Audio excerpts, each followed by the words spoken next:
Venha a nós o nosso reino, seja feita a vossa vontade, assim na terra como no céu. O pão nosso de cada dia, perdoai as nossas ofensas, assim como nós perdoamos a quem nos tem ofendido, e não nos deixeis cair em tentação, mas livrai-nos do mal. Amém. Faz a coleta logo. Abre o saco lá. Eu não tenho saco, não. Ah, mas eu faço o saco. Eu quero a pauta. Mas vamos continuar com o nosso lado espiritual aqui ainda, lendo a mensagem da semana aqui. Quer convidar o diretor Luiz, o conselheiro fiscal aqui, o nosso Luiz. Lê a mensagem aqui para nós, Luiz. Como que é? Como que eu faço aqui, Ed? Sentar aqui, porque... A dedicação de um pai. Um menino, com voz tímida e os olhos cheios de admiração, pergunta ao pai: quando este retorna do trabalho? Pai, quanto o senhor ganha por hora? O pai, num gesto severo, responde: escuta aqui, meu filho, isso nem a sua mãe sabe, não amole, estou cansado. Mas o filho insiste: mas papai, por favor, diga quanto o senhor ganha por hora. A reação do pai foi menos severa e respondeu: R$3 por hora. Então, papai, o senhor poderia me emprestar R$1. O pai, cheio de ira, tratando o filho com brutalidade, respondeu: então, essa era a razão de querer saber quanto eu ganho? Vá dormir e não me amole mais. Já era noite quando o pai começou a pensar no que havia acontecido e sentiu-se culpado. Talvez, quem sabe, o filho precisasse comprar algo. Querendo descarregar sua consciência doida, foi até o quarto do menino e, em voz baixa, perguntou: filho, está dormindo? Não, papai. O garoto respondeu, sonolento e choroso: olha aqui, está o dinheiro que você me pediu, R$1. Muito obrigado, papai, disse o filho, levantando-se e retirando mais R$2 de uma caixinha que estava sobre a cama. Agora já completei, papai. Tenho R$3. Poderia me vender 1 hora de seu tempo? Esta história é fictícia, mas pare e pense: como está seu tempo com seus filhos? Seja eles homens, formados, rapazes ou adolescentes, ou principalmente ainda crianças. Sempre é tempo, sempre é oportunidade enquanto ainda respiramos. Ótima semana.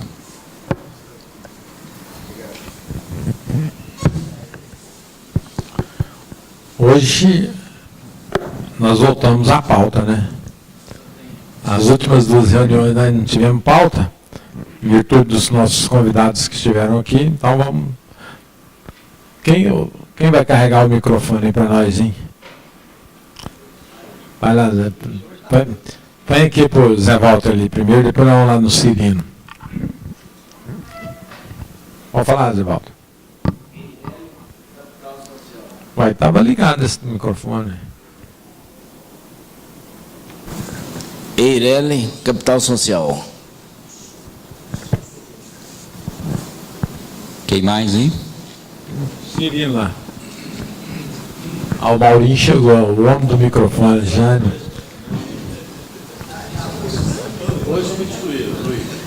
Pode falar, Cirino. Pessoa física, quando presta serviço de mão de obra no interior, para a empresa que é daqui, né? Ok, eu vou pôr aqui, pessoa física, e você fala. DCTF nativa 2016. Só um pouquinho.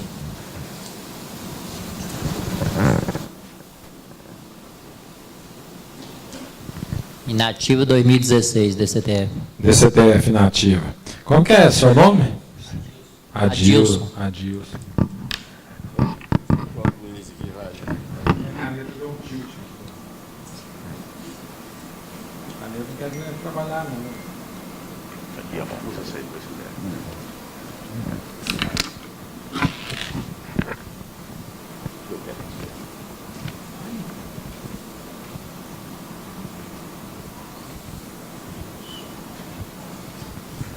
Qual que era a próxima? Outra?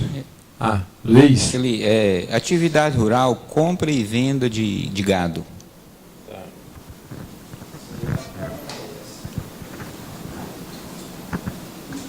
Quem mais?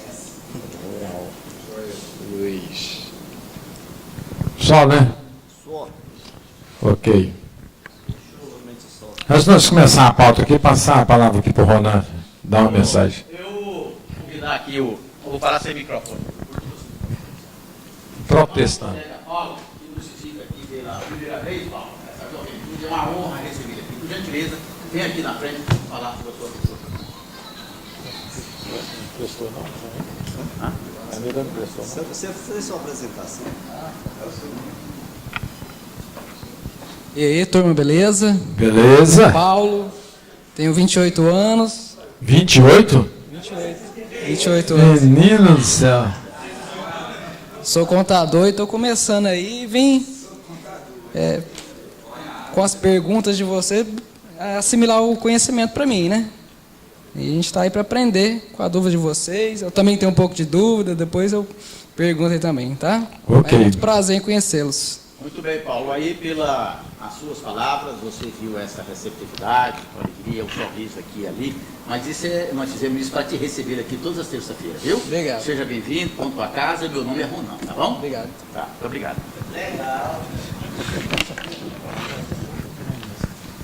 Ok. Apresentação do Paulo aí, seja bem-vindo. A casa está sempre aberta. Todas as terças-feiras nós estamos aqui, ok? Mas você pode passar por mais novos, tá? Ok. Ainda mais que o seu papo está atualizado, né? Beleza, pessoal? Gostei, viu, Paulo? Isso é só para descontrair um pouco, viu, Paulo? Fica à vontade. Vamos aqui com o Zé Walter aqui, vamos falar. Ó, o nosso conselheiro chegando aqui, rapaz, o Dr. Carlos Pereira. Prazer revê-lo novamente, Carlos. Ah, então tá certo. Ó. Chegando sua mão, o microfone não fala, Zé Walter. O Paulo deve ser filho do Bebeto, aquele jogador de futebol. Estava com 50 anos, todo mundo achando que era 20. Vocês me permitem eu ler aqui 10 regras simples para viver com maestria? Primeiro, faça o que é certo, não o que é fácil. Isso é ética. Almeje coisas grandes, mas comece pequeno. Isso é planejamento. Aprenda a dizer não. Isso é foco. O vento sumiu? Comece a remar. Isso é garra. Não tenha medo de errar, nem vergonha de rir dos seus erros. Isso é criatividade. Faça com que seu desejo seja sempre maior que a sua desculpa. Isso é vontade. Tenha iniciativa, mas termine sempre aquilo que começar. Isso é persistência. O tempo voa, por isso trate de ser o piloto. Isso é proatividade. Desafie-se um pouco mais a cada dia. Isso é superação.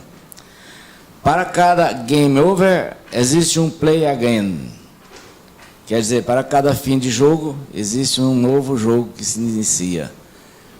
Mas a pergunta é o seguinte. Uma empresa limitada, ela ainda não tem o capital com 100 salários mínimos. Porém, o patrimônio líquido dela dá 100 salários mínimos. A pergunta é, para transformá-la em Eireli, eu posso fazer no mesmo instrumento a alteração do capital social e transformar em Eireli, sendo que não vai haver trânsito de dinheiro?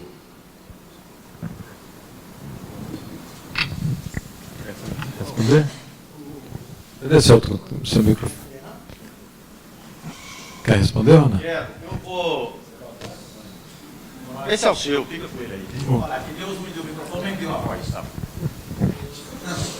É o seguinte.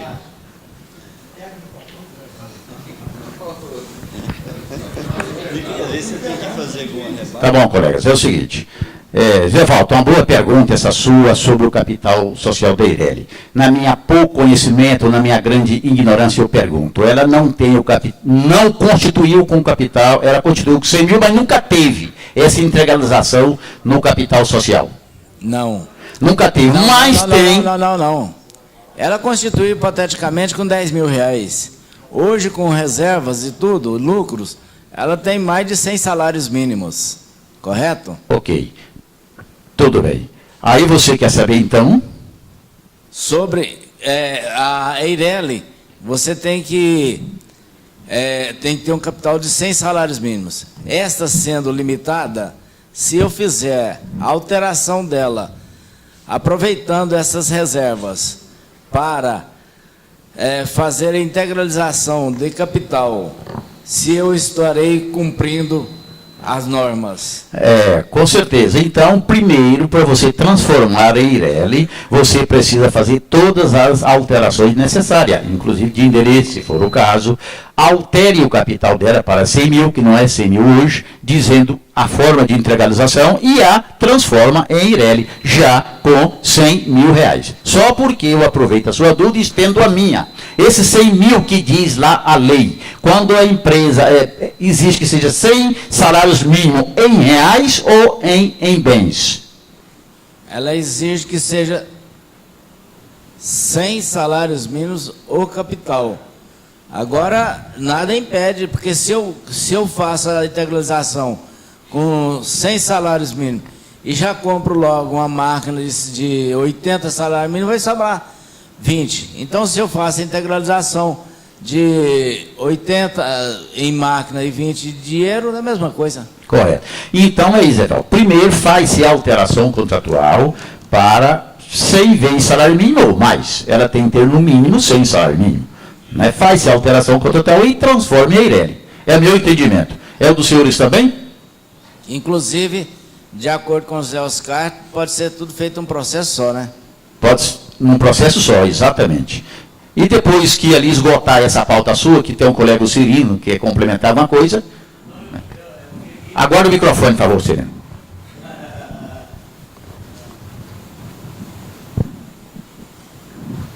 Parece que já foi respondido aí para o Zé Valdo. Eu queria saber se no mesmo instrumento pode fazer a integralização e a transformação. O Zé Valdo já confirmou isso na junta comercial, pode ser feito.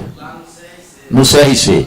Ok. Agora eu quero estender a minha dúvida nessa pergunta do Zé Valdo, que é o seguinte, que a gente tem visto por aí muitas empresas Eireli, mas não integralizaram de fato os 100 vezes salário mínimo.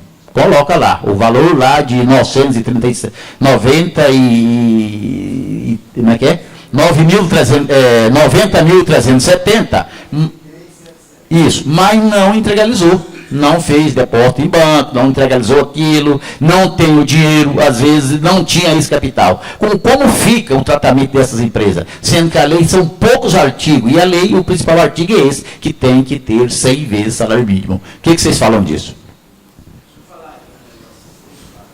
Pode falar. É só chegar em mim e desliga. Como diz nesses programas aí, é o meu colega que mandou falar e tal, mas aconteceu com uma colega minha. O Estado solicitou o documento do recibo do bancário desses 100 salários mínimos. E automaticamente não conseguiram, eles sofreram a penalização, uma auto-infração. Isso aí, colega, essa empresa constituída dessa maneira, com a Eireli, e que não cumpre essa obrigação, isso aí está tudo para ser desenquadrada do Simples. Isso aí embaraça a fiscalização, desenquadra uma empresa dessa, com 3, 4, 5 anos de atividade, e daí não provou aquilo, e às vezes continuou esse tempo todo, né, igual, continuou e não integralizou 100 vezes o salário mínimo. Isso tem sido uma preocupação constante da gente. Eu tenho dito que eu tenho um cliente, hoje, ele queria constituir a empresa Eireli. Eu falei, e o 100 vezes o salário mínimo? Não tem. Eu falei, então, é difícil, é constituir a empresa individual. É isso que eu estou conversando com vocês. Ronaldo, deixa eu complementar uma coisa aqui, que o DREI soltou a instrução normativa número 38, lá no mês de março, figurando a partir de 2 de maio, os novos procedimentos de registro nos órgãos mercantis, de empresário individual, sociedade limitada, EIRELI, cooperativa e sociedade anônimas. Então, quem for constituir empresa, é bom atentar-se a esse fato. Eu tive um processo na junta comercial que ficou em exigência em função dessa instrução normativa do DREI, de número 38, tá? Que trata dos registros mercantis. Então, vocês observam bastante essa legislação aí. Ok. Resolvido aí, né, Zevaldo? De boa? Então tá bom. O Ronan já esclareceu. Passa para o Cirino lá o microfone lá. Falar de pessoa física aí.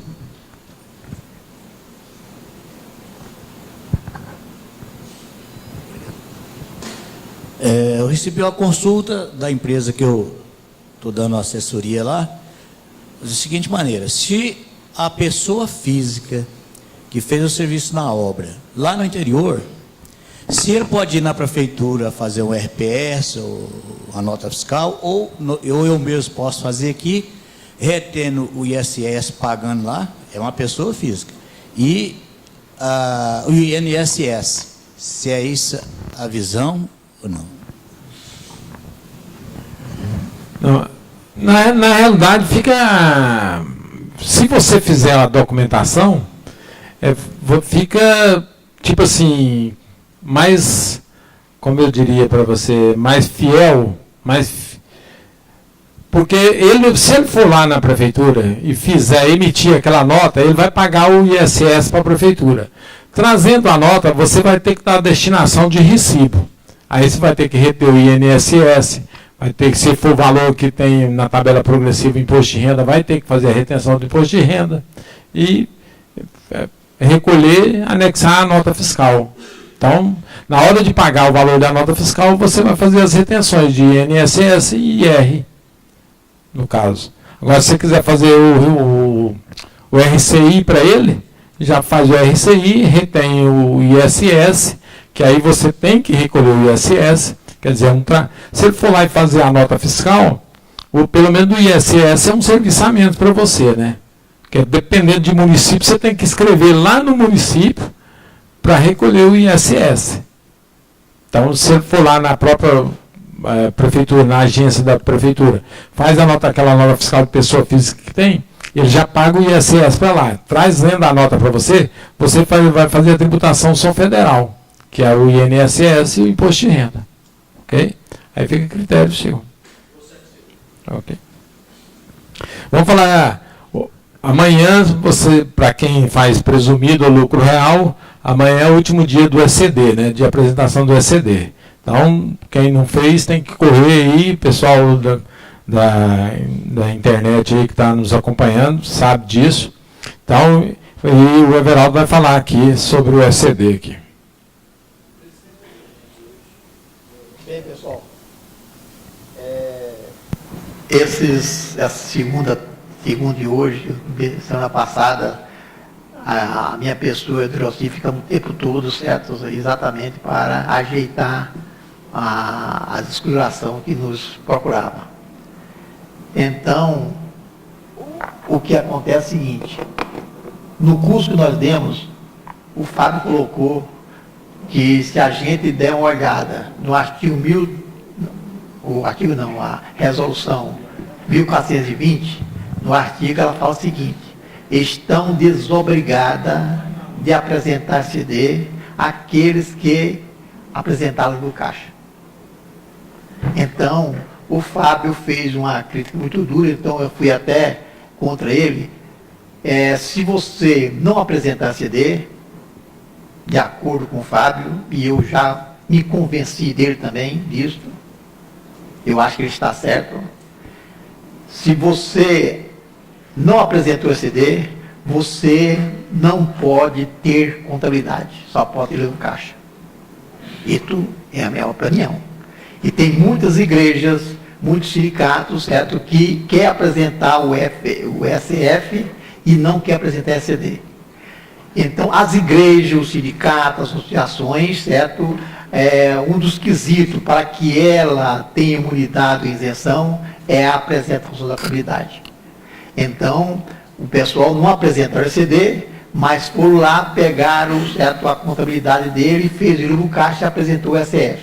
Então, ele não, na minha concepção, ele não poderá apresentar a contabilidade para lugar nenhum. Então, muita gente está com a contabilidade um tanto imperfeita, eu sugiro para ele que não apresente a ECD. Apresente, infelizmente eu sou contra isso, certo? Mas apresente, certo, o caixa que é tirado lá do nosso, da contabilidade que ele tem. Então, a contabilidade apresenta muita imperfeição, certo? Então, apresente o SF. Então, é a minha opinião a respeito. Tem muita gente que quer fazer de última hora.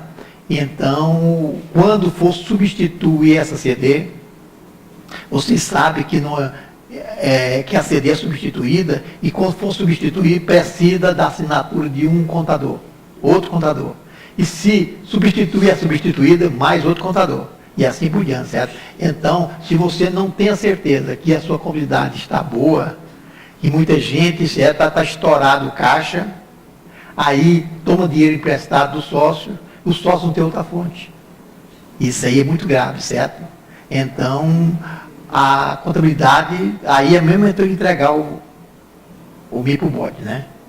Então, muito cuidado com isso, porque eles vão apertando. O ano passado, eles deixaram passar. Esse ano, apertaram o eixo mais. Então, hoje, o ECT é tão fácil de fazer que a gente fica pensando assim, será que alguma pega? Agora, hoje, aquelas advertências que existia, agora não existe mais. Então, qualquer advertência que você apresentar com a ECD, cuidado com ela, porque ela pode ser uma coisa que está pegando, certo? Vamos supor assim, se você tem um banco negativo, então o banco está negativo, pode até existir, mas não deixa ele lá não, porque ela vai acusar que a somatória, vai dar advertência, a somatória do banco não está batendo, porque ao invés de ele diminuir, ele faz somar tudo, né? Então pega essa conta que está devendo, passa para a conta do passivo, para que ele possa apresentar ela. Não apresenta o banco negativo, porque ela apresenta imediatamente uma advertência e não deixa passar. Outra coisa, o caixa alto demais, não faça isso. O caixa alto é sinônimo de sonegação. Não tenha dúvida disso. Tanto o caixa estourado quanto o caixa alto é sinônimo de sonegação. Então, muito cuidado com isso, para que vocês possam dormir tranquilos, certo? Então, com a experiência que eu tive durante esse período todo, os nossos colegas muitas vezes não estão olhando com o maior carinho, certo? É a contabilidade nossa. E a responsabilidade é muito em cima da gente. Então, muito cuidado com isso. Muitas vezes o pessoal fala assim, mas você mudou de figura. Não. Eu estou olhando, eu dou para ele, assim, o que aconteceu, você não deve fazer desse jeito. Porque se ele fizer, com a experiência que eu tenho, certo?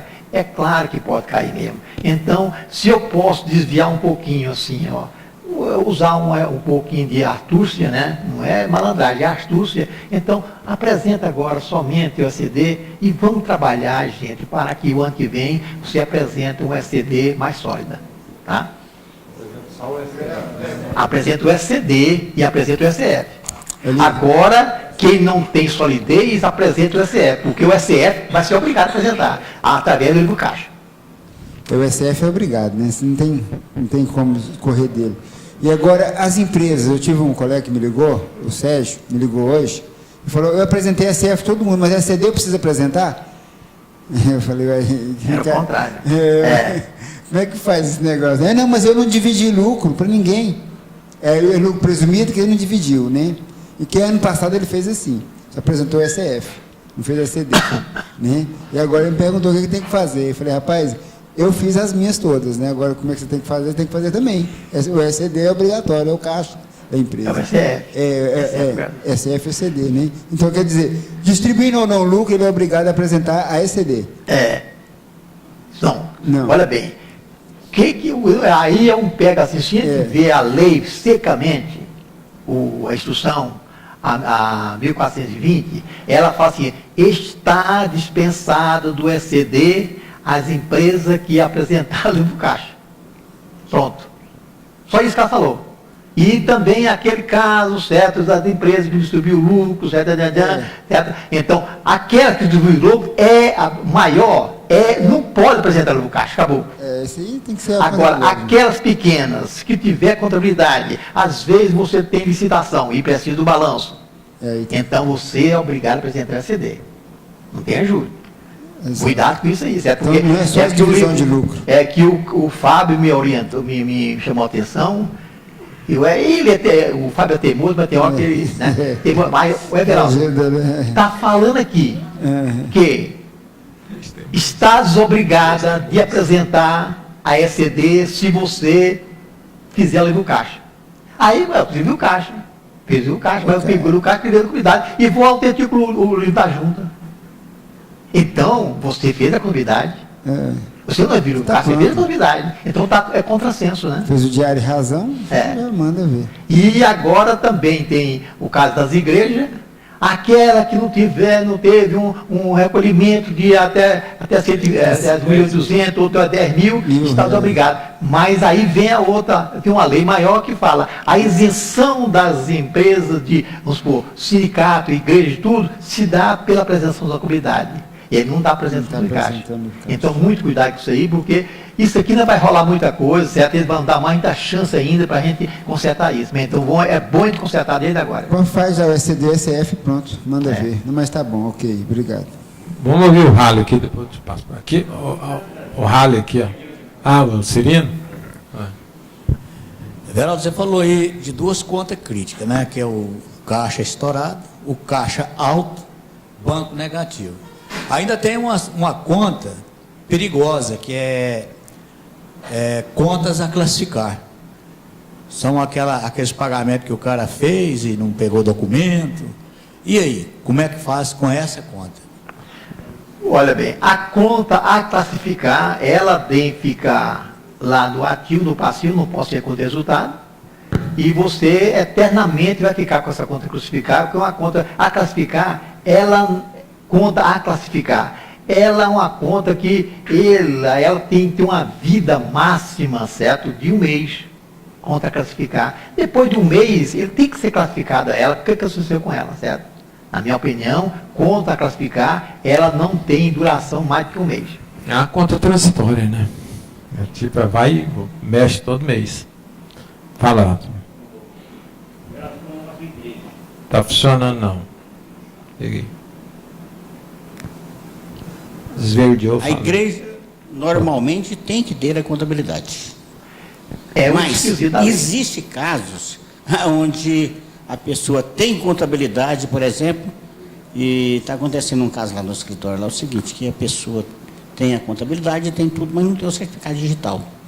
E o certificado digital dele não vai sair agora porque ele não fez. Não entregou também não registrou as atas e agora não conseguiu. Não conseguiu registrar a ata antes de amanhã, né, por exemplo. E nesse caso, eu sou obrigado a fazer pelo livro caixa. Não tem jeito. Não tem jeito porque ela não tem recolhimento nenhum. O recolhimento dela não está nada. Rally, na minha concepção, se eu fosse a igreja, eu pagaria a multa que é reduzida e apresentaria a contabilidade, porque se eles pegarem, porque a lei, o regulamento do imposto de renda, ela fala bem clara que a isenção e a imunidade se dá na apresentação da contabilidade, ou da contabilidade no cartório. Se você não registrou no cartório, apresentou o livro caixa só, você deixou de apresentar no cartório a igreja, certo? Então, na minha concepção, falando friamente, eu pagaria a multa e pegaria depois.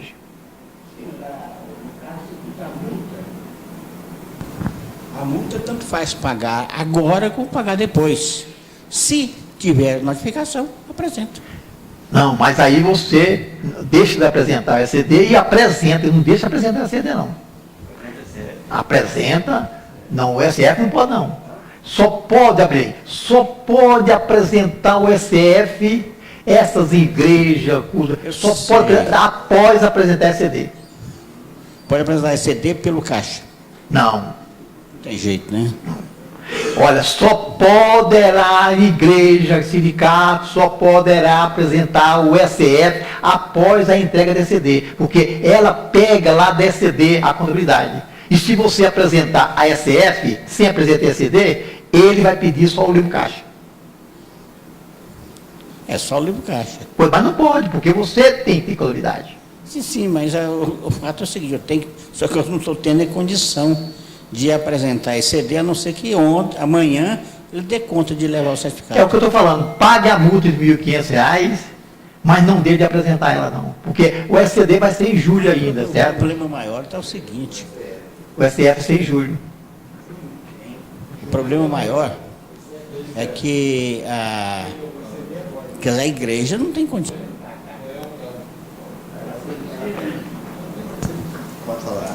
A igreja mal está dando conta de pagar hoje. Ela não tem dinheiro. Bem, cara, isso aí é uma coisa que eles podem deixar passar o tempo, certo?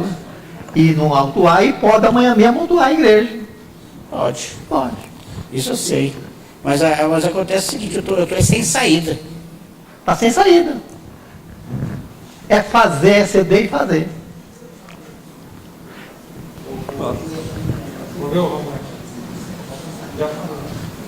Encerrou aí, Haber? Tudo bem. O presidente já colocou a quantidade de colegas que estão com a sua contabilidade sem poder fazer, porque realmente os caixas estão estourados. Não foi isso, presidente? Grande número de colega. E eu tive agora recente, conversando com o colega, da seguinte maneira: isso aqui a casa é nossa, é dos contabilistas, os internautas nos assistem, e nós aqui não podemos intimidar para colocar o dedo na ferida, que existe para todos. O cidadão, o empresário, está lá na sua empresa, trabalhando, só quer ganhar dinheiro e comprando, e comprando, e comprando. O contador está lá no seu escritório, trabalhando diuturnamente, desesperado. Recebe a documentação na época certa, mas recebe do mês anterior. Quando ele vai verificar as despesas, a despesa está superando em muito a receita. E aí, o Estado vai autuar, se não fizer a contabilidade, independentemente do tamanho da empresa, tem que fazer a contabilidade, ou caixa. Mas mesmo o caixa tem que ter saldo, o caixa tem que estar positivo. Aí eu pergunto aos senhores, aqui eu sei que tem colegas que tem esse problema, tem. O caixa está estourado. Como é que vocês estão fazendo? O que esse colega me ligou? Eles estão fazendo o primeiro multo, o segundo multo, o terceiro, e assim para várias empresas. E o empresário não tem lastro lá na sua pessoa física. E ele fez aquilo para dizer que estava fazendo a contabilidade. E eu falei, colega, você tem tantos anos de profissão, você já pensou você perder tudo que você tem aí? Nessa situação? Isso é terrível, é grave. Mas como que eu vou fazer a contabilidade? Eu falei, aí é um problema. Eu pergunto a vocês, eu sei que aqui tem colega aqui, pessoas capazes de dizer como é que estão fazendo. Como é que se faz isso, colegas? Só para clarear, certo, gente, se o caixa está estourado, nem SF não vai poder aposentar. Porque quando você te pegar lá, ele está estourado. Aí o SF é mais acusatório. O seu caixa está estourado. A omissão de receita, ele não vai nem permitir.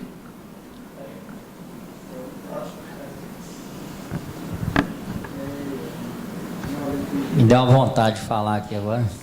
Trabalhei muito tempo com a auditoria e via muito esses exemplos aí, caixa estourada. Caixa estourada é inadmissível, né? Não. Isso não existe, não. Tudo bem, banco estourado, ok, vai pro passivo, né? Contrair um passivo. Agora, caixa estourada, o Everaldo fez a colocação correta aí. Falta de receita, omissão. Omissão de receita. Entendeu? Então, pois é, colega, você com a experiência que você tem, como é que esses colegas vão fazer a contabilidade? Dá uma solução para eles. Não existe, não tem como fazer contabilidade, Mas aí, colega, o Estado vai autuar porque ele não fez a contabilidade. É como caixa alta. Caixa alta é o quê? É pagamento não identificado. Pode ser pagamento não identificado e ser autuado pela Receita, entendeu? Omissão de compra. Mas omissão de compra. Não pega, aí é uma armadilha que o Everaldo estava colocando, é contabilidade de pequenas empresas. Normalmente se faz para preencher a coisa, né? Aí é uma armadilha grande, porque os danados empresários saem gastando, não traz documento fiscal idôneo, né? E aí a gente acaba tendo que tirar. Eu estou com um exemplo lá que estou tirando quase 80% dos documentos da contabilidade. Corta isso aí. Corta o que ele falou. Mas, não, é porque o documento não é idôneo. Ou pagamento de despesa de família, de outras empresas do grupo, tem que tirar tudo. Pois é, colega. Aí que eu digo para vocês, o que é? O cidadão, nós estamos aí, o contador está trabalhando, está sossegadinho, ele tem sua casinha quitada, ele tem mais um carro dele, tem o da mulher, tem o do filho, tem 30 mil no banco, lá a poupancinha dele, está tudo bem, está indo para o clube final de semana. Aí ele monta no auto infração de 500 mil reais. E aí, o que o contador vai fazer, colega? Diminui, rapaz. 100 mil já está grande. É por aí, para ele ver por aí é assim. É 500 mil, 1 milhão. Como é que vai fazer, colega? Auditor, dá um jeito, você é auditor, se vira.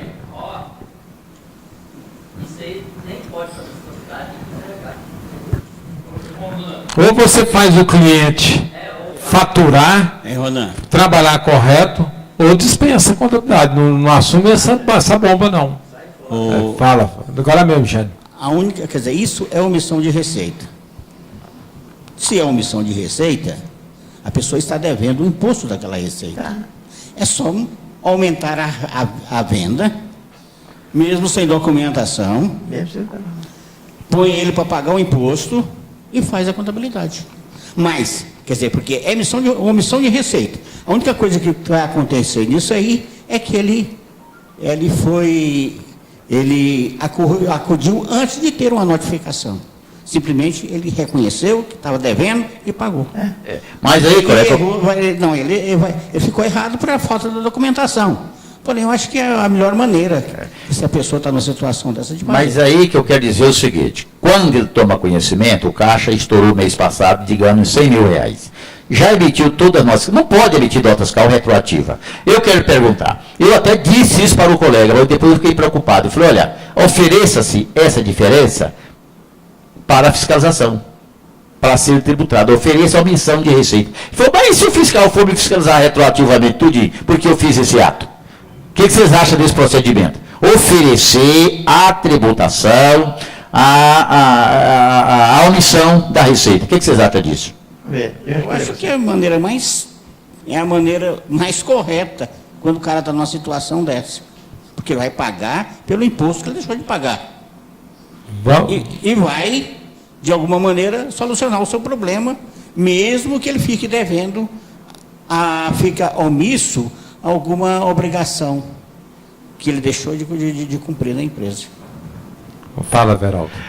O que o Rato está falando, e que eu falo muito tempo atrás, e eu coloquei isso lá no nosso programa, que seria o controle de recursos. A primeira vez que eu mandei para o cliente esse controle de recursos, eu quase perdi a empresa. E se ele persistisse, eu teria que perder a empresa. Porque esse controle de recursos não fui eu que inventei, foi o Estado que inventou. Então hoje as firmas são notificadas. Então todo mês, a única coisa que eu faço, graças a Deus, é verificar o controle de recursos. Se a receita não está menor do que a despesa, então eu faço uma coisa complementar. Eu falo assim, eu chego, uma nota que era vamos supor, de 5 mil, eu coloco 15 mil. Paguei o imposto, paguei. Agora, ele vai pagar multa por multa formal e não a multa certa do imposto. Agora eu pergunto, para ele descobrir isso, estou falando, o pessoal deve estar assistindo, me interessa, para ele descobrir, ele tem que fiscalizar, nota por nota, se aquilo estava, qual Estado não vai fiscalizar nunca, eu já pago o imposto, porque interesse vai ter o Estado de autuar a multa formal. Aí eu peguei isso, levei do Estado para aquele nosso colega que morreu, o Hélio, Aí, velho, você é um sacana, Everaldo. Ele falou para mim, certo? Se todos os contadores pagam você, eu não estaria aqui no Estado, não. Porque você está fiscalizando para mim. Só isso que ele falou para mim, certo? Então, você está fazendo o que nós ia pedir para... Vamos lá atuar. A função nossa, você está fazendo. Que é fiscalizar, olhar, certo? Esse controle de recursos. O que ele falou para mim foi isso. Se fazemos isso, até hoje, quando chega no fim do ano, aí sobrou o caixinha, sobrou o banco. O cara está com... Ela emitiu nota fiscal. O banco lá está com... Eu tenho que olhar isso. O banco recebeu 25 mil. Admite que eu vendi só 10? Não tem lógica, gente. Então, a única coisa que eu tenho que olhar é isso. Olhar o financeiro da empresa. Eu fico batendo isso. Financeiro da empresa, que é o controle de recursos. Fala, Janos. Espera aí, Luiz. Deixa o Janos falar lá e depois eu passar a nota para você. Ô, Ronan, é o seguinte. Eu ia te dar uma sugestão aqui, mas eu percebi que a empresa aí realmente ela houve uma omissão muito grande. Né? A sugestão seria o seguinte, é fazer um balanço de abertura. Estoque, capital, etc, né? A firma está em funcionamento. Num valor próximo. E a partir daí iniciar a movimentação correta. Ok, deixa eu ver o Luiz. Só sobre assim, a nota, essa nota eletrônica, porque eu recebo nota eletrônica, né? Que é, como é que faz? Pode aumentar, Everaldo? Não, eu não falei que pode. Não. Eu aumento, pronto. Não, na realidade... A hora que emite a nota, vai para o Estado. Só esclarecendo isso aqui, é o seguinte, isso aí, numa empresa pequena que faz um volume de vendas consumidor, ainda tem como você manusear isso aqui. Nota fiscal eletrônica, nem pensar, porque o XML faz confrontação. Eu dou entrada no XML aqui pelo meu DANF, aí é que eu vou buscar o XML lá, tá 15 mil, aí, porque a nota fiscal, aliás, o DANF está 5. Depois no SPED dele lá, ele vai informar que está 15. Como é? Não vai com nota fiscal eletrônica, não tem como fazer isso. Com nota fiscal consumidor, venda ao consumidor, você ainda pode fazer isso. Agora, o certo mesmo é você ter o controle todo mês. A diferença de um mês para o outro, você ainda conserta. Fala, esse mês passado estourou. Você empurra uma duplicata para frente, vê o que pode ser feito e manda fazer o faturamento. Pois é, eu estou aumentando as notas dele, todo mês. Porque ele é teimoso. Eu falo para ele está tirando nota até no nome dele agora, de CPF. Agora, da sogra, do filho dele. Aí, então, bom, mas o Everaldo falou que está aumentando a nota eletrônica. Ele aumenta. Eu aumento. Então tá bom. Eu aumento, chega lá, a nota era de 15, de 10, eu ponho 20, certo? E outra coisa, aí olha aqui, eu aumentei, porque o senhor negou. Agora, quem é o pecador maior? É Everaldo ou Eli? Porque chegou, pegou a duplicata e passou para frente. O pecador maior é você, porque você postergou, certo, o imposto de renda. É o meu entendimento, certo? Na realidade é o seguinte, quando você faz uma nota fiscal eletrônica... Eu sei disso, Lê. Pois é. Vai pegar na frente, deixa autuar. Não, autuar muda formal, poxa. Tudo bem, vamos. Vai nada. Ok. Acho que nós não vamos chegar no denominador. Vai não. Verão.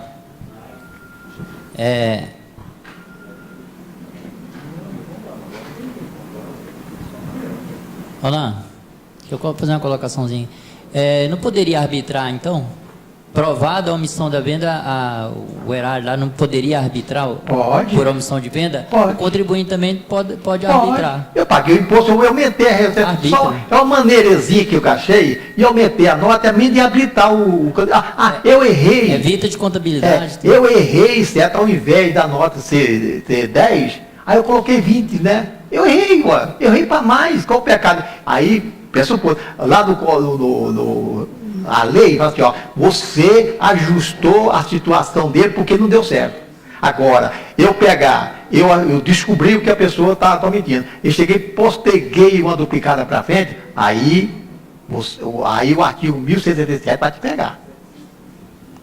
Deixa eu ver aqui, colegas, o que eu fiz? Pergunta a vocês. Eu falei para esse colega, sabe, ele preocupado, que a empresa poderá ser fiscalizada e ele tem essa contabilidade, o livro diário autenticado, com contrato de mútuo que não tem laço, na contabilidade não tem nada. Aí eu falei, fala o seguinte, colega, se eu estiver errado, vocês me falam. Eu falei, você retém o livro, o contrato, você não vai entregar não, e briga até o final, e deixa o fiscal atuar a empresa. Senão você vai pagar o pato, está lá no registrado do livro diário, que você praticou o ato e assinou, você solidarizou com o empresário. Então você deixa sem contabilidade. Ele não te ofereceu condição de fazer, mas eu autentiquei o livro da junta comercial. Falei, não entrega o livro. Falei, fui muito radical? Ou por aí? Não é melhor para ele? A pena não é menor? O que você acha ali? Vou responder, olha. Responder para ele aqui. Responde aí. Aqui, no caso específico dele, ele fez o contrato mútuo. O senhor viu aquela coisa? Esse contrato mútuo é fajuta, né? Fajuta, que ele não tinha dinheiro para emprestar coisa nenhuma. Se eu apresentar esse diário lá no eu assinei. Certo? Eu assinei. Então, faça o livro caixa, sabe? Aí o contrato mútuo está embutido lá dentro, certo? Agora, se eles vão fiscalizar esse caixa, é outros 1.000, certo? Então, deixa ele apresentar, apresenta a declaração. Você fica fora do negócio lá, porque se você apresentar contrato de multa, é um fajuto. Você assinou, você chamou a responsabilidade para você. Então, faça o livro caixa, tirado lá daquela contabilidade, que ele fez um contrato de multa erradamente, e tirou de lá. Se eles vão fiscalizar isso, é outros 1.000. Mas não assine, não apresente na junta, não coloque sua assinatura em nada. Ok, vamos sair desse questionamento aqui. Vamos lá com a Adilson, voltar no Adilson lá, DCTF. Lá.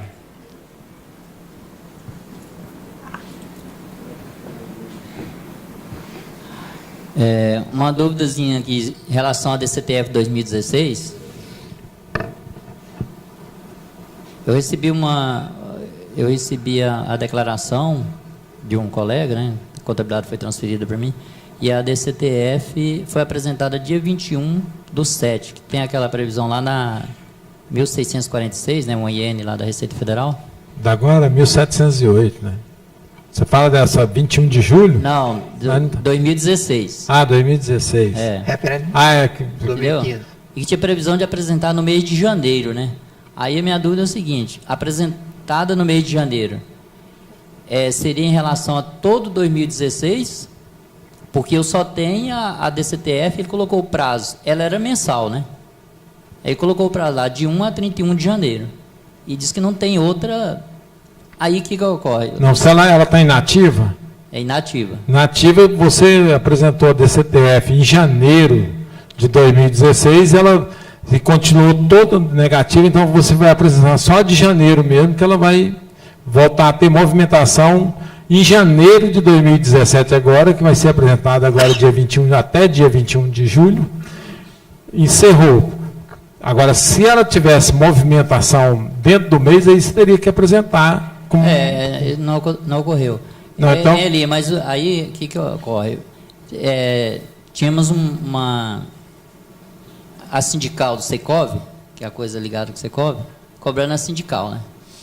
Aí, segundo eles, se eu apresentasse a inativa, caía a sindical, né? Como inativa. Aí eu apresentei, só que quando eles olharam lá que era só janeiro, falou, não vale. Não, mas você fundamenta para ele com a IN. Nem o nosso sistema aceita isso, porque eles estão mais inteirados do que a gente tem, né? Mais ligado, antenado. Ele falou assim, não, mas a DCTF era mensal, e aqui está 1 a 31 de janeiro, aí o meu sistema nem aceita isso quando eu coloco aqui. Não, na verdade, eu fiquei assim, sem... O cidadão pôs o período de 1 a 31 de janeiro. De janeiro. Não, aí é o período mensal. Aí teria que apresentar todo mês, e nem poderia, né, nesse prazo. Não, se ela está inativa, você vai... Porque a DCTF negativa, ela vai substituir a DASEM, ou a DEFIS. Que a DEFIS era as empresas... aliás, não. É a inativa. Você apresentava uma certidão, uma declaração inativa. Aí acabaram com a certidão, com a declaração inativa, e criaram a DCTF inativa. mensal, mas inativa. Se você apresentou a primeira de janeiro de cada ano, ela substitui todas até dezembro. É o que ocorreu, mas eles não aceitam. Diz que não, o Secov não aceita porque ela é mensal, mas eu mostrei a previsão lá, IN 1646, né, que trata disso. Ele não pode te executar, porque...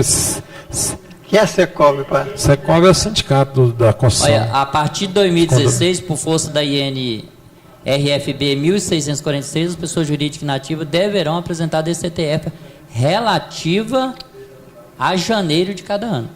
Pois é, de cada ano. E como é? Até a empresa normal, por exemplo, se você apresentou a DCTF negativa, você vai apresentar uma próxima quando você tiver movimentação. Ali. Aí Secov. Negócio Secov, imposto sindical, né? Aí já tem jurisprudência, porque eu vivi esse negócio de imposto sindical mais ostensivamente. Nenhum juiz vai dar gão de causa para uma empresa que não teve movimento para pagar o imposto sindical. Vai perder mesmo. Então você não deve imposto sindical porque você não teve movimento. Não deve mesmo, certo? Então o juiz vai dar ganho de causa para a empresa que não teve movimento pagar imposto sindical. Não é obrigado a fazer nenhuma. Que é imposto, certo? O imposto eu pago quando eu tenho condição de pagar. Eu tenho um movimento, não pago. Vamos ouvir o Zé Walter aqui, depois eu volto aí para isso. Depois o Raul quer dar um pitaco também. Deixa o Zé Walter falar. Agora vai falar, Zé Walter. Eu já vou falar de 2016, que seria entregue agora em 2017. Ficou também, por acaso, dia 21 de julho. Eu estive na Receita e fui fazer um redarf e aproveitei e perguntei ao rapaz. Eu tenho que dar baixa numa empresa e ainda não tive como entregar a DCTF. Expliquei, ele falou assim, não tem nada a ver, você entrega, já deu baixa na empresa, não vai ter problema nenhum, porque você não tem nem como entregar. Aí eu falei assim, você me garante? Ele falou assim, não garanto nem se o Temer vai ficar. Então, essa foi a resposta. Então, nós estamos na mesma situação, ainda não temos nem como entregar, né? Saiu a instrução normativa consolidando tudo, né? Mas, na realidade, acho que no programinha, acho que ainda não saiu, não vi. Saiu. Pois é, saiu a instrução normativa determinando a data, o prazo, tudo direitinho, mas o programa, a versão não saiu ainda. Vamos ver o rally. Eu estou com uma situação que é com relativo ao PIS. Relativo com relação ao PIS, ao refis. refis. Eu apresentei, quer dizer, abaixou a empresa em dezembro de 2015, final de dezembro. Só que o CNPJ só foi baixado dia 6 de janeiro. E aí acabou que, por ela ter sido baixada, não apresentou a RAIS. Pelos 6 dias que ela ficou dentro do mês de 2016. Mandaram a notificação. Por conta disso aí. Como é que eu faço um negócio desse? A RAIS é a previsão de multa para entrega atrasada, né? Agora, eu já vi muita gente entregar a RAIS atrasada e essa multa nunca veio. Então, principalmente que a sua RAIS é negativa, ou teve movimentação. A RAIS é negativa, pois a empresa está baixada. Eu já vi muita gente apresentar a RAIS negativa e essa multa nunca chegou. Mas dentro lá do programa da Caixa, existe uma multa lá, parece que é de R$400 para a entrega atrasada da RAIS. Deixa o Zé Walter ver aí. É a mesma história da DCTF. Como que eu vou entregar uma RAIS sendo que o CNPJ foi baixado? Que não é janeiro, começa, parece que até 15 de março que tem para entregar. Então é fevereiro e março. Então não tinha, quando deu baixa no CNPJ, não tinha o programa da RAIS. Eu sei que o programa da Receita, ele acusa de imediato que a empresa é baixada. Agora, o programa da Caixa, eu não sei. Aí cabe, então, Eu acho que cabe ele levar lá e provar lá que... provar que não tinha nem... Foi baixado e não tinha nem como ele entregar a raiz de uma empresa baixada. É porque, na realidade, agora resta saber o sistema da Caixa ela faz a leitura do CNPJ que não entregaram a raiz. Obviamente, ela não olhou se tinha dado baixo ou não baixo. O CNPJ constava da relação, ele colheu. Foi em 2016 que saiu, janeiro de 2016 que saiu a baixa. Ô Halley, a baixa saiu em janeiro de 2016. E a entrega seria 2015? Aí já tem... 2015 teve movimento? 2015 você fez a entrega? Então ela autuou agora em 2017, né? Porque a raiz de 2016 você entrega em 2017. Então aí tá fácil provar, ué. Você deu baixa, não houve movimentação nem nada. Vamos ver o Cirino lá.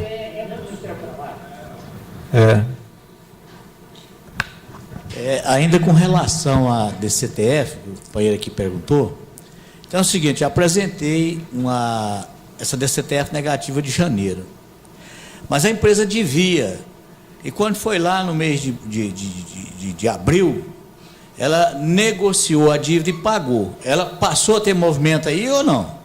Ela só pagou a conta.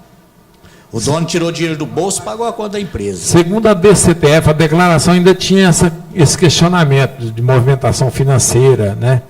A DCTF não, a DCTF ela é apuração de imposto.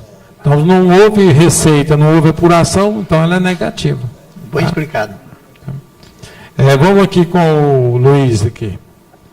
Vamos falar de pecuária aqui, atividade rural. É atividade rural onde o cidadão ele compra e vende gado, né? Ele compra lá do pequeno produtor tal, e vende direto para o frigorífico. Às vezes vende para quem recria também, um gado leiteiro tal, mas pequena quantidade. Então eu vejo... Devaldo, tesoureiro lá. Eu vejo que ele pratica aí uma intermediação, né? Um serviço de intermediação. Ele tem propriedade também, esse cara que compra? Não, não tem não. Então ele compra e passa direto pro comprador, entendeu? Comercialização. Pois mas vamos supor que ele comprou do João, vendeu para você. Já direto. Ele tira a nota direto para mim. Ele tira na agenda. Isso. Me parece, eu tenho quase certeza, de um produtor para o outro produtor não tem tributação de ICMS. Só tem a tributação quando o produtor vende para o frigorífico, para o abate. Aí o abate faz a retenção, tributa tudo e recolhe. Enquanto está vendendo de produtor para produtor, não tem tributação. Indiretamente ele tem muita operação com frigorífico, né? A maioria é com frigorífico. Pois mas quando ele vende para o frigorífico, ele não está vendendo no nome dele, ele está vendendo no nome de um produtor. Então aí é o produtor que vai assumir o recebimento e vai declarar aquela receita. Não é ele. Não, tá, tudo bem. Mas eu digo assim, mas ele está tendo uma renda e está aumentando o patrimônio dele, entendeu? Ele vai ter que fazer carnê-leão. Vai ter que fazer o carnê-leão, recebido de inúmeras fontes. Ele quer abrir uma empresa, mas eu acho que... Para legalizar essa situação dele, ele vai ter que abrir empresa de compra e venda de gado, meu amigo. Porque ele, na realidade, ele está vendendo gado, mas não passa, o gado não passa para o nome dele. Quem está vendendo é o produtor, certo? E como que ele vai arrastar essa comissão? Quem pagou para ele, certo? A não ser que o vendedor, ou então o comprador, pague a comissão para ele. Pois mas aí ele já vai ter que ter problema, porque o momento que ele abre a empresa, que ele comprou do produtor, aí ele já tem que tributar. E a hora que ele vender para o frigorífico, tributa também. Certo? Mas aí... Luiz, parei aqui para o velho contador. Ele está recebendo comissão entre duas partes ou ele está comprando gado e vendendo gado? Ele compra e vende o gado. Bom, então ele não recebe comissão.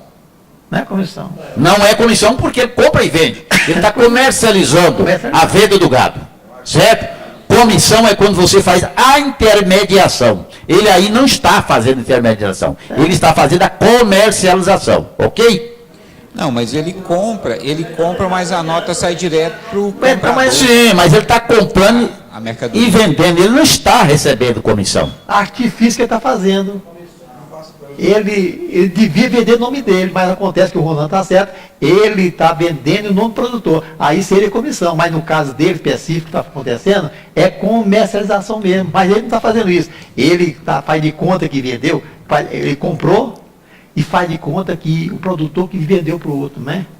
Isso. Mas não pode. Como que você vai considerar isso como comissão? Porque, de fato, o que importa para nós, em tudo, inclusive no direito, é o fato. E o fato é isso, ele está comercializando. Tá bom? Comercializando. Comprando e vendendo. Essa é uma atividade rural.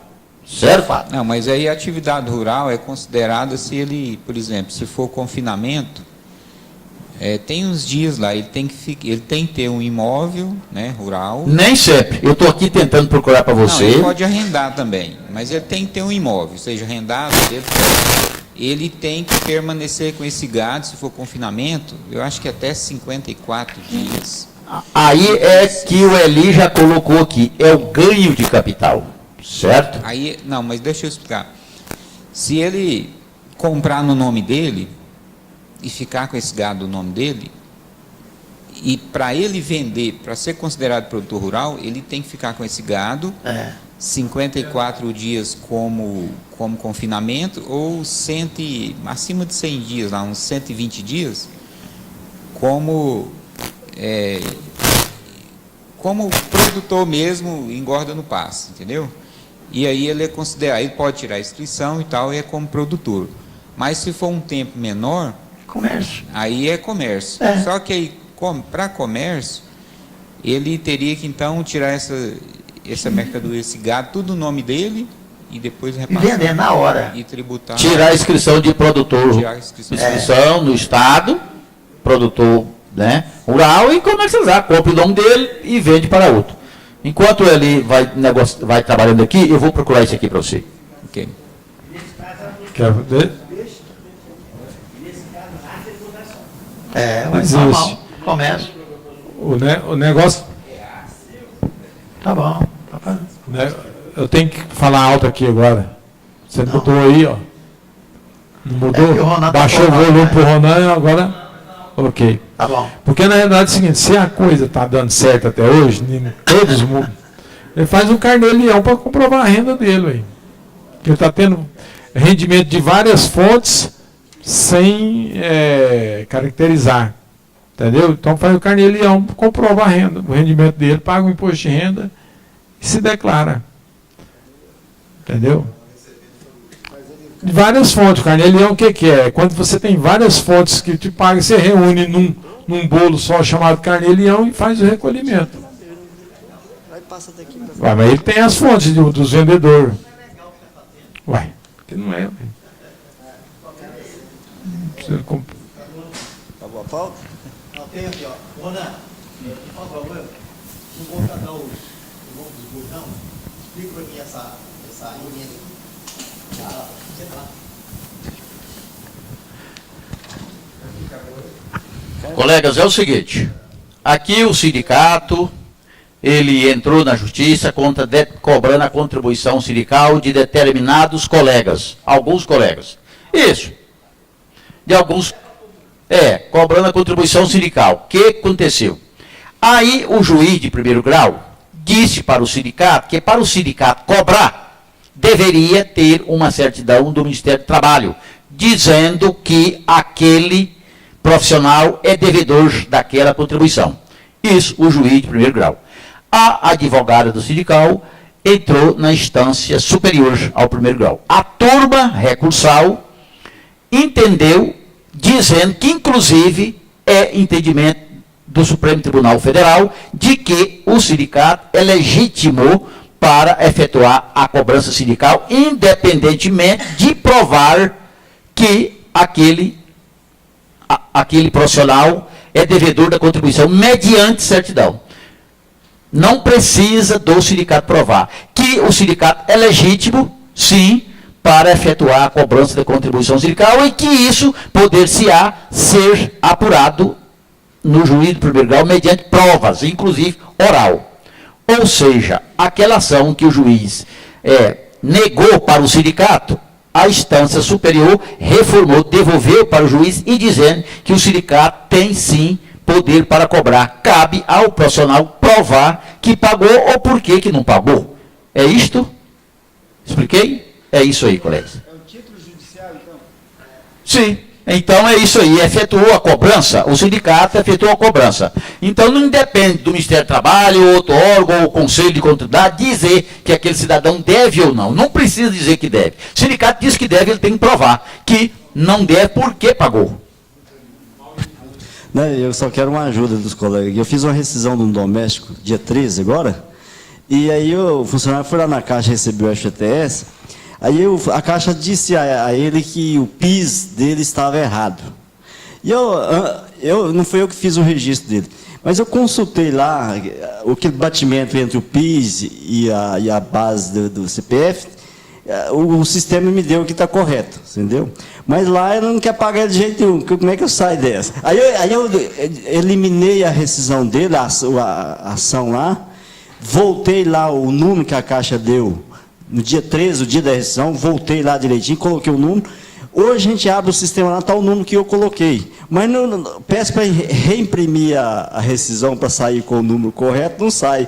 E aí eu estou lá com esse problema, não sei como é que eu vou sair dessa. Quem que é o bônus social doméstico aí? Peraí, fala no microfone lá para o colega. Como que é o nome dele? Eu estou com um problema desse jeito também. Tem 4 funcionários, mandou 3 embora. Nenhum consegue sacar o FGTS.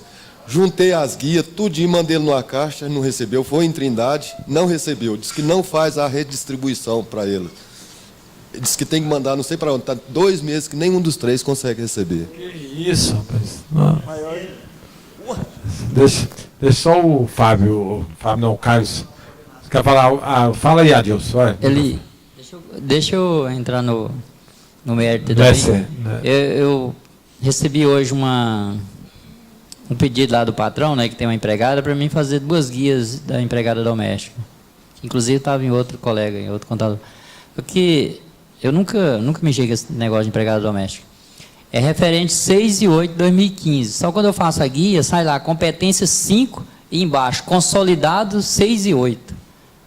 Entendi nada. Por que competência 5 em cima? Da Previdência? Da Previdência. Ah, é porque você está fazendo um recolhimento atrasado. Mas é referente 6 pois e 8. Ele consolidou numa guia só, mas ele colocou competência 5. É porque você pede para fazer individualizada. Se você fazer uma guia individualizada, ele vai fazer competência por competência. Se você fazer agrupada, ele vai te dar dessa forma aí, ó. E é GPS só, viu?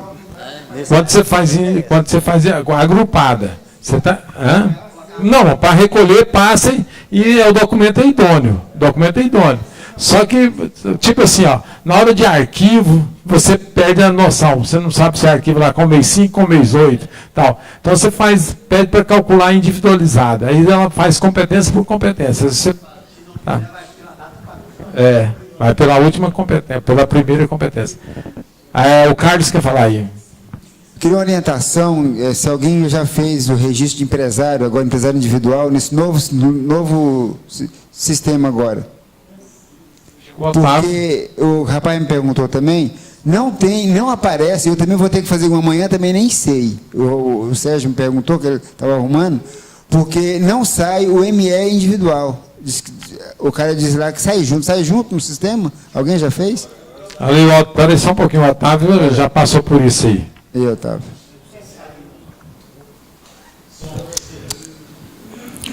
Você vai verificar a instrução normativa número 38 do DREI.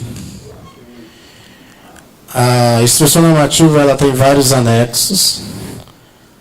E você vai verificar lá que agora o enquadramento já vai ser feito no próprio requerimento. Muito bem.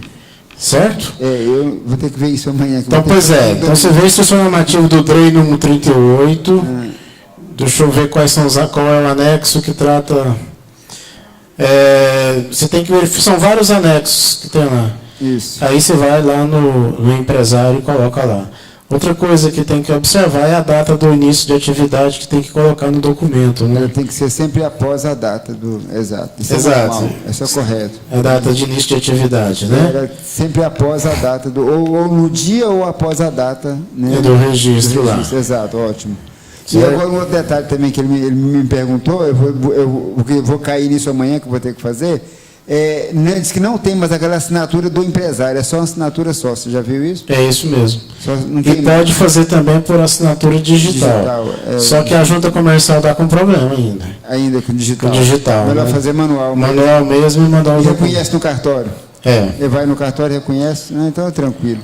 E dá um alerta para vocês, que eu estou com 2 empresas fazendo alteração contratual, abrindo uma filial lá em Minas Gerais e saindo um sócio de uma sociedade preparando para fazer a transformação em EIRELI. Quem está fazendo um novo sistema, isso foi até a orientação do Zé Oscar, que eu tive lá no conselho, mas o João, evangelista aqui do sindicato, assistindo essa palestra. Vocês, no sistema novo, que é o SIG-Fácil, que é o empresário goiano, vocês vão ter que fazer a atualização dos dados. Toda vez que você entrar lá, você tem que atualizar os dados, porque algumas informações... Eu estou com um processo meu que está tudo certo. O CEP, colocaram um CEP genérico, 74 mil lá. Mas eu fui lá questionar, disse que lá foi digitado no sistema, alguém que digitou aqui. Foi, agora eu tenho que consertar? Tem 48 horas para resolver. Se é 48 horas, eu estou desde quarta-feira da semana passada, quarta foi feriado aqui em Goiânia, dia 24 de maio, até hoje não resolveu o meu problema. Eu tive lá hoje de manhã, me passaram um telefone para ligar, a pessoa diz que amanhã cedo é para mim entrar no sistema. Se não tiver regularizado, para me voltar lá, que ela vai fazer manual. Otávio, uma coisa, também que como eu não vivi ainda, não sei, diz que no endereço residencial está pedindo número. Se você não tiver... No próprio... O comercial, tudo bem, a gente tem. Agora, e o residencial? Pois é, mas aí é o seguinte, lá na própria instrução normativa DREI, está determinando que você vai colocar S/N. Não aceita. Ele me fez... Não, aceita sim. Tá. S/N ou só SN? Porque... Não, tá... Você vai ter-se a instrução normativa 38, específica lá, entendeu? Para que possa se adequar. Eu acho que é o artigo 38 lá que fala sobre... 38. Da IN 38. Eu vou ver isso amanhã, que eu não vivi. O Sérgio que perguntou, eu falei, rapaz, estou por fora disso aí. E outra coisa interessante, que a gente precisa até de debater isso com o pessoal da junta comercial, é que meu cliente tem endereço residencial, todos os documentos dele, IPTU, energia, água e telefone é rua. E o CEP, que está lá cadastrado lá na junta comercial, está avenida. E o processo entrou em exigência por causa disso, gente. Está difícil.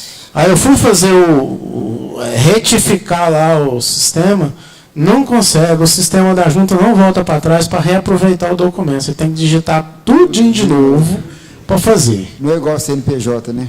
Pois é, agora o CNPJ também com um sistema de integração. Se você errar uma vírgula, você está enrolado.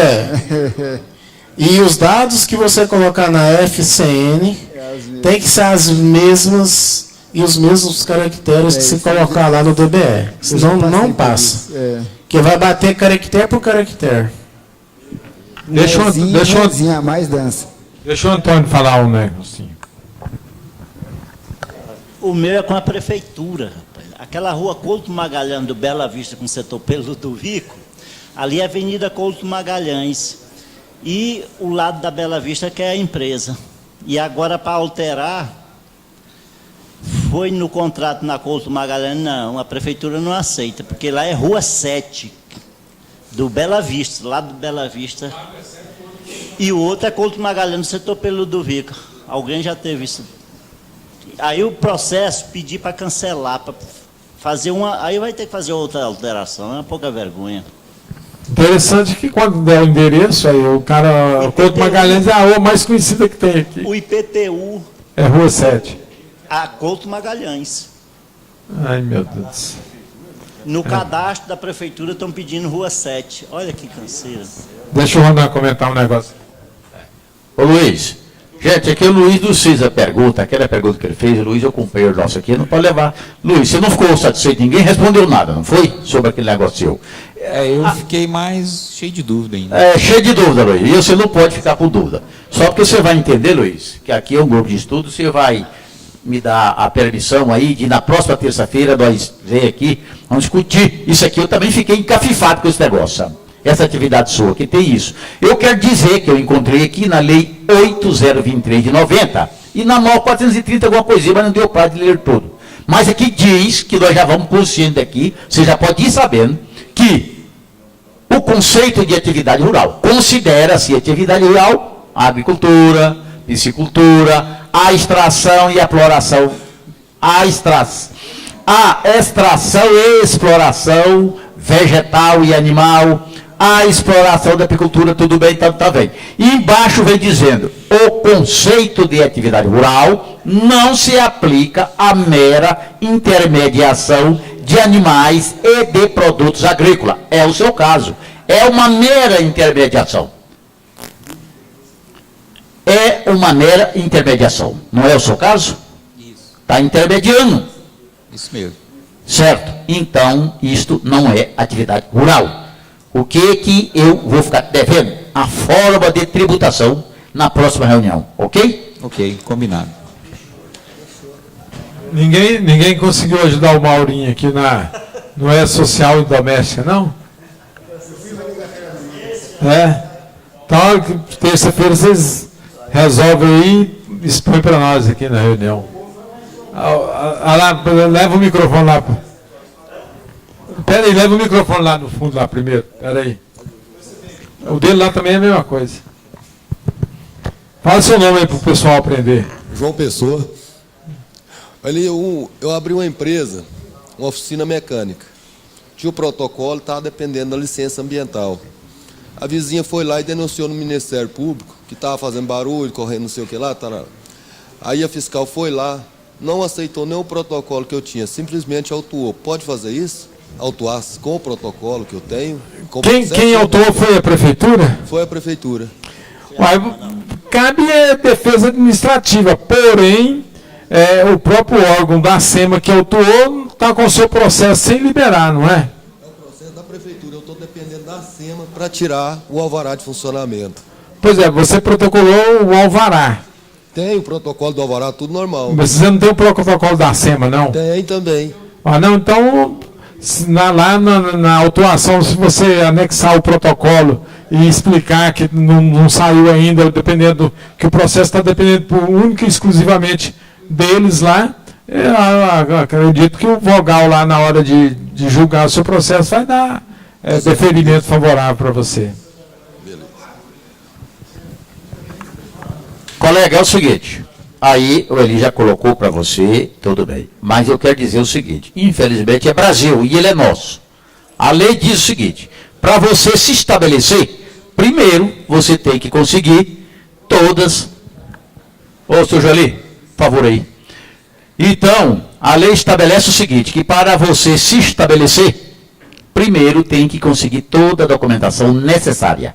Mas ninguém em Brasil não acontece isso. Você teria que ter, primeiro, já ter em mãos o alvará de localização, o protocolo. Você tem um protocolo, mas você não tem um deferimento, que você pode entrar, exercer atividade. Então, o que o Eli colocou para você é isso. Vai fazer uma defesa administrativa, mostrando que você teve a boa vontade, e que no Brasil é assim mesmo, e você tem tudo, você fez tudo. É o que o Eli colocou. Você vai amenizar as penalidades.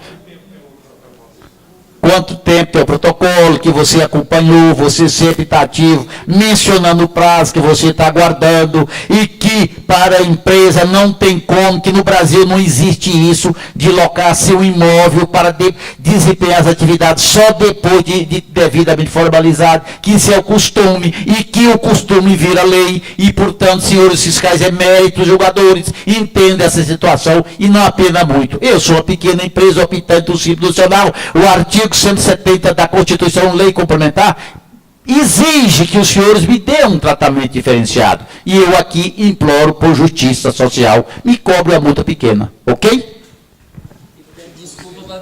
Já tem quantos meses seu protocolo? Tem quantos meses seu protocolo? Não, está com 45 dias. Ah, 45 dias. Poxa, o fiscal foi em cima, hein? Tá doido. Uma boa semana para todos, pessoal.